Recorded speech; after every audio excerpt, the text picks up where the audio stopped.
कि इसमें ज़्यादा से ज़्यादा लोग जुड़े, ज़्यादा से ज़्यादा लोग इसको सुने और सबको इसका लाभ पहुंचे।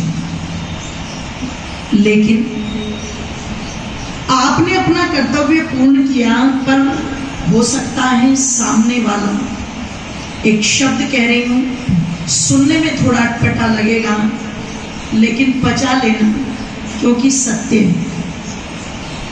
और लोग कहते हैं कि सत्य कड़वा होता है, सत्य कड़वा नहीं होता। जिनको अविद्या का, अज्ञानता का, आलस का बुखार हो जाता है, तुम बुखार वाले व्यक्ति को रसगुल्ला भी खाने को दो तो वो भी उसको कैसा लगता है बोलो? अब रसगुल्ला कड़वा थोड़ी ना, कड़वा क्या है, उसका टेस्ट बिगड़ चुका, उसका मुंह कड़वा हो चुका है।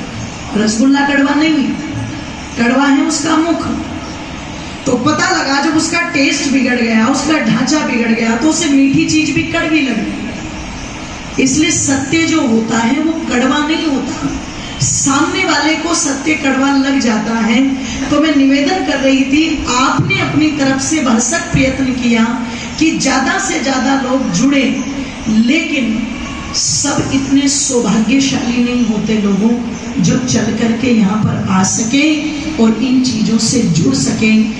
बहुत बहुत लोग हैं जो अभागे बने हुए ही रहने में खुश हैं। वो उसी अभाग्य को सौभाग्य समझ रहे हैं, उसे उस भोगवाद में ही जीवन दिखाई दे रहा है और वो जीवन का दर्शन वहीं पर मान रहे हैं कि बस इतना ही जीवन है, खा लिया, कमा लिया, सो लिए, बच्चे पैदा कर लिए और अपने आप तक सीमित रह गए। उन्हें केवल वहीं तक जीवन दिखाई दे रहा है। उस अभागेपन में भी, उस दुख में भी वो क्या देख रहे हैं? जोर से बोलो, सुख देख रहे हैं। पर वैदिक दर्शन क्या कहता है? वैदिक दर्शन क्या कहता है? अपने सौभाग्य को उदय करने वाला व्यक्ति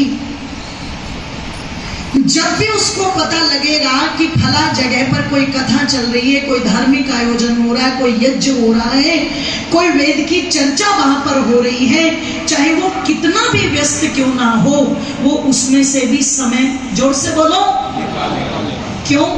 उसका सौभाग्य उदय होने वाला है, उसके दिन चल रहे हैं उसके सौभाग्य को उदय करने के लिए। और जिसका दुर्भाग्य जीवित होना हो, जिसका दुर्भाग्य बढ़ना हो, उसके पास भले ही समय क्यों ना हो, वो फिर भी अपनी व्यस्तता के बहुत सारे बहाने गिना देगा। भले उसके पास समय हो, वो फिर भी नहीं आएगा, ध्यान रखिएगा। इसलिए ऋषि दयानंद ने संस्कार विधि के अंदर लिखा, सौभाग्य को पैदा करना, दुर्भाग्य को पैदा करना, ये मनुष्य के, जोर से बोलो, अपने। ये कहते हैं ना, हमारे भाग्य में तो ऐसा ही लिखा हुआ था, कोई नहीं बैठा हुआ ऊपर लिख रहा है कलम लेकर के। आप अपना भाग्य अपने कर्मों से खुद लिखते जा रहे हो। आपकी जो ये टाइपिंग चल रही है, जो रील चल रही है, आपके कर्मों के आधार पर चल रही है, ऑटोमेटिक क्लिक हो रही है सब चीजें। और जब ऑटोमेटिक क्लिक हो रही है तो आपका एक खाता बन रहा है, बस उस खाते के आधार पर फल देने का अधिकार किसके हाथ में है? बोलो, परमात्मा के हाथ में, ईश्वर। नहीं तो सौभाग्यशाली बनना कि दुर्भाग्यशाली बनना, ये हमारे अपने कर्मों पर निर्भर करता है, ये हमारी अपनी नियति पर निर्भर करता है। आप स्वयं विचार कर सकते हैं, इतनी व्यवस्थाएं, इतनी ताकत, इतनी मेहनत, दिन रात की भागदौड़, कई महीनों पहले की योजना, 6-7 महीने पहले इस कार्यक्रम का समय निश्चित हुआ था।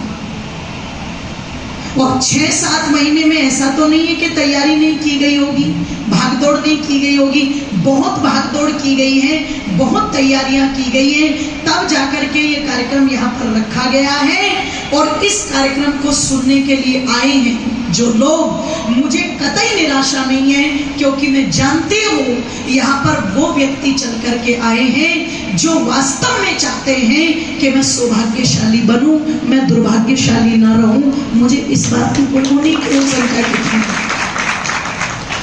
पर सब अपने सौभाग्य को उदय करने का संकल्प लेकर के बैठे, इस बात की प्रसन्नता है।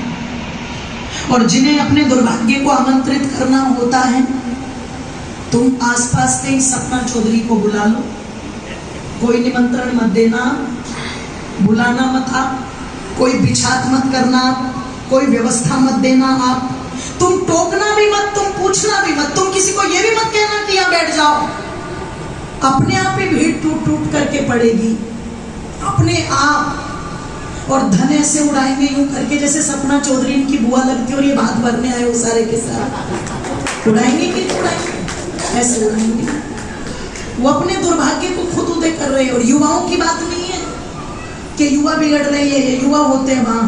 युवाओं की स्थिति तो बड़ी पीछे की होती है। मैं तो बुजुर्गों को देखती हूँ वहां पर, कई ने वीडियो भेज दी एक दो, तो उसमें पता लगा बुजुर्ग हैं। और जिस देश का बुजुर्ग, जिस देश का बूढ़ा व्यक्ति जो अनुभव का खजाना होता था, आदर्श होता था, अगर आदर्श ही हीनता पर उतर आएगा तो आप प्रेरणा लोगे तो जोर से बोलो, लोगे कहां से? इसलिए बिल्कुल भी हम निराश हताश न हुए। कई बार लोग कह देते हैं जहां धर्म की चर्चा होती है वहां संख्या थोड़ी होती है, जहां दूसरी चीजें होती है वहां संख्या ज्यादा होती है। सबके भाग्य में नहीं है अच्छी चीजों के साथ में जुड़ना। इसलिए बाबा तुलसी मानस के अंदर लिखते हैं, अति प्रभु कृपा जाई पर होई, पावत है यही मार्ग सोई। अरे जिस पर परमात्मा की कृपा, और कृपा में भी अति कृपा होती है, वही तो इस मार्ग पर चलने के लिए उद्यत होता है। नहीं तो जो कहते हैं ना समय नहीं है, समय नहीं है। आज एक बार थोड़ा सा चिंतन और मंथन करके देखना, हमारा ज्यादातर जो समय जा रहा है वो सार्थक कार्यों में कम जाता है और निरर्थक चीजों में, जोर से बोलो, बुरा मत मानना माता। एक जगह एक माता जी बात कर रही है फोन से, और आधा घंटे तक मैंने घड़ी से मिला के देखा, आधा घंटे तक फलानी ऐसी है, वो ऐसी है, उसने ये कर दिया, उसने वो कर दिया। आधा घंटे तक पूरा निंदा चुगली का शास्त्र छेड़ रखा था, और आधा घंटे के बाद क्या कहती है, ए बहन हम तो किसी के बारे में कुछ बोलते हैं।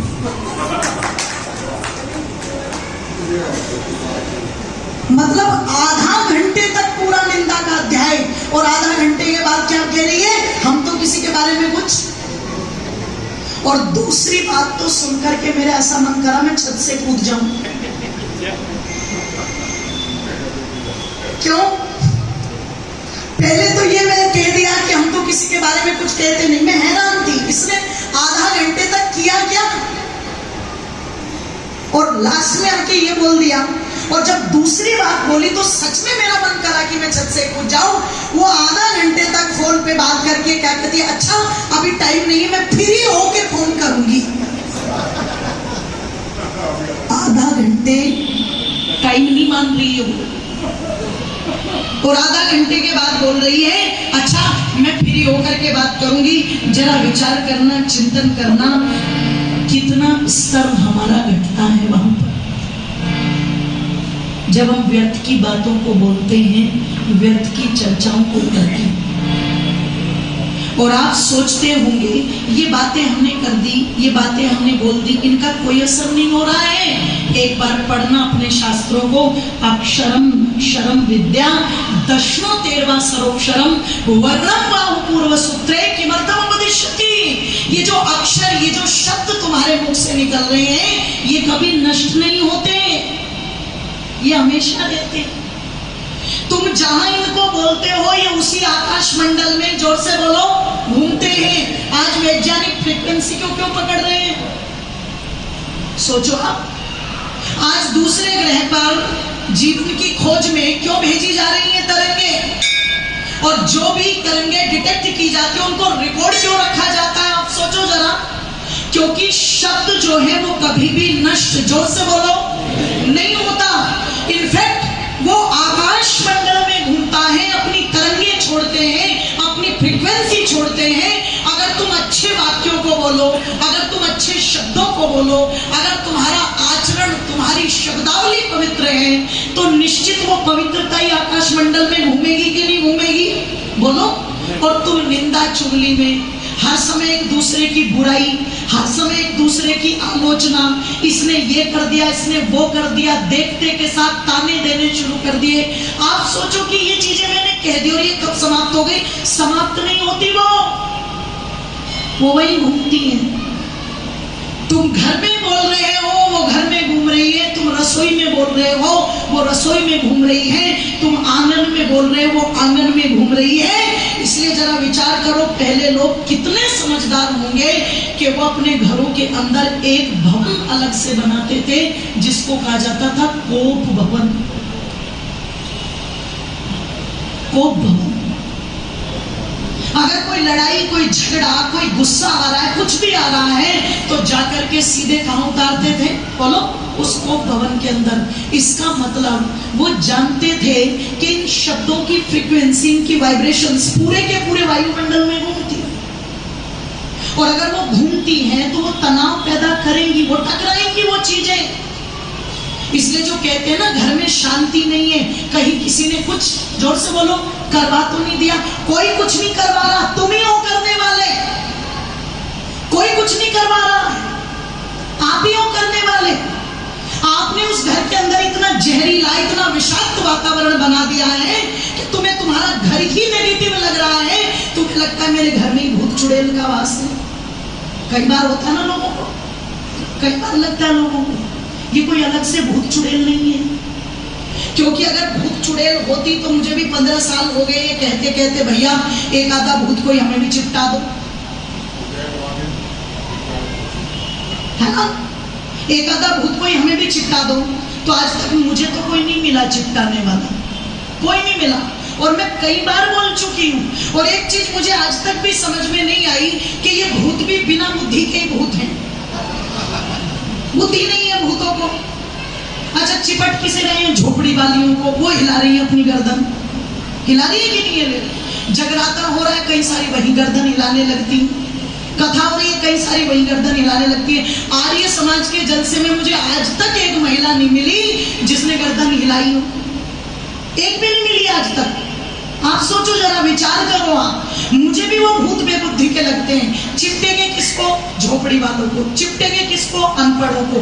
अगर भूत सच में है और भगवान ने थोड़ी सी बुद्धि दो तो एक बार ऐसी जगह तो चिपटे जाके जहां भूत भी आनंद ले सके। नरेंद्र मोदी को चिपट जाए एक आधा भूत, एक आधा सोनिया गांधी को चिपट जाए, जी केजरीवाल जी को चिपट जाए। अरे कम से कम सारे आनंद तो ले लोगे। चिपट किसे रहे हैं? बोले जो उस रमलू की लड़की को चिपट गया भूत, उन्हें चिपट रहे हैं भूत। बुद्धि नहीं है क्या? थोड़ा सा विचार करो, थोड़ा सा चिंतन करो और वैदिक दर्शन को पढ़ने का प्रयास करो। भूत किसको कहा जाता है? जो बीत गया। यहां भी कई सारे भूत बैठे हैं। सिंगल जी कहां गए? वो भी भूत है। कैसे भूत है वो? भूतपूर्व प्रधान है वो, है कि नहीं है? बोलो। बाबूजी भी बैठे हुए हैं, भूत ही हैं। ये भी भूतपूर्व प्रधान है। देखो ये आगे चलते फिरते। आप सोचो जरा, मतलब जो बीत चुका, जिनका समय बीत चुका। प्रणब मुखर्जी क्या है? बोलो, भूती है। क्यों जी? कोविंद जी क्या है? बोलो, भूती है। क्या कहेंगे हम उनको? भूतपूर्व राष्ट्रपति। यही कहेंगे कि नहीं कहेंगे? भूतपूर्व अध्यक्ष, जो बीत चुका है। तो आप जरा विचार करो, चिंतन करो। जो कहते हैं घरों के अंदर नेगेटिव वाइब्स आ गई, वो कोई और नहीं ला रहा है, वो हमारा ही आचरण, वो हमारा ही व्यवहार, वो हमारे क्रियाकलाप इतने जहरीले हो जाते हैं कि हमें अपने घर का वातावरण विषाक्त लगने लगता है, हमें लगने लगता है। और समझाते हैं तो लोगों को समझ नहीं आती, अपने व्यवहार में परिवर्तन करने को तैयार नहीं, अपना चिड़चिड़ापन छोड़ने को तैयार नहीं, अपनी नकारात्मक बुद्धि को छोड़ने को तैयार नहीं। और पड़े हुए जी बस कुछ ऐसा करवा दो कि ठीक हो जाए माहौल। किसी के पास झाड़ू की, ध्यान रखना, किसी के पास जादू की छड़ी नहीं है जिसको घुमा करके सब कुछ ठीक किया जाएगा। ये ठीक करना भी तुम पर निर्भर करता है और बिगाड़ करना भी, जोर से बोलो, तुम पर निर्भर करता है। अगर व्यवहार के अंदर दोष है तो घर की नकारात्मकता जा नहीं सकती, और अगर तुम्हारा व्यवहार पवित्र है तो घर में कभी नकारात्मकता, जोर से बोलो, आ नहीं सकती। ये आप पर निर्भर करता है। इसलिए थोड़ा तो समझना पड़ेगा।